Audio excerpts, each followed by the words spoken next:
नवी मुंबईच्या एपीएमसी बाजारात कोकणातील पहिला केशर आंबा दाखल.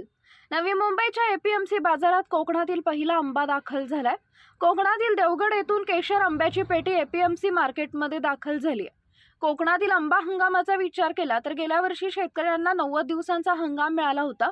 मात्र यंदा पावसामुळे 60 दिवसांचाच हंगाम मिळणार आहे. दरवर्षी फेब्रुवारीमध्ये सुरू होणारा आंब्याचा हंगाम यावर्षी मार्चमध्ये सुरू होणार असल्याचं व्यापाऱ्यांनी सांगितलंय.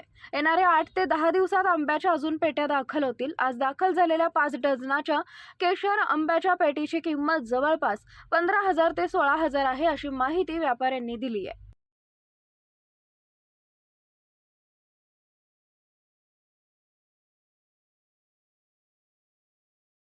परंतु यंदा केशर ह्या जातीनं यंदा त्याचा मुहूर्त झालेला आहे. वाघोटन मधले एक शकील मुल्ला नावाचे प्रगतशील शेतकरी आहेत देवगड तालुक्यातले, त्यांनी आज ही आंब्याची पेटी पाठवलेली आहे आणि येणाऱ्या 8-10 दिवसामध्ये त्यांच्याकडे जवळ अशा 10 ते 15 पेट्या आहेत. ते आता येत्या 8 दिवसामध्ये त्या सुद्धा पेट्या मार्केटमध्ये विक्रीला येतील.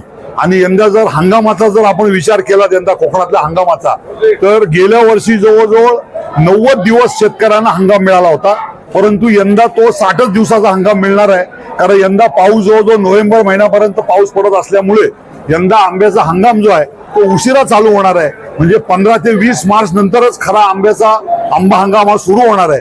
परंतु सुरुवातीला काही शेतकऱ्यांकडे कोणाकडे 10 पेट्या, कोणाकडे 15 पेट्या, कोणाकडे 20 पेट्या, अशा ह्या ज्या पेट्या आहेत हे येणाऱ्या 8 ते 10 दिवसामध्ये मुंबई मार्केटला यायला सुरू होतील. परंतु खरा जो हंगाम आहे तो 15 ते 20 मार्च नंतरच यंदा खरा हंगाम चालू होणार आहे. किती रेट आहे सध्या 5 पेटी? आता आज एक 5 डझनाची जी केसरची पेटी आलेली आहे तिचा अंदाजे रेट 15 ते 16,000 रुपयाने पेटी विक्रीला गिराईक भाव भरेल असा आमचा अंदाज आहे. आणि मग जो काय भाव नक्की होईल तो आम्ही शेतकऱ्यांना लगेच त्वरित कळून टाकू. हिंदी मध्ये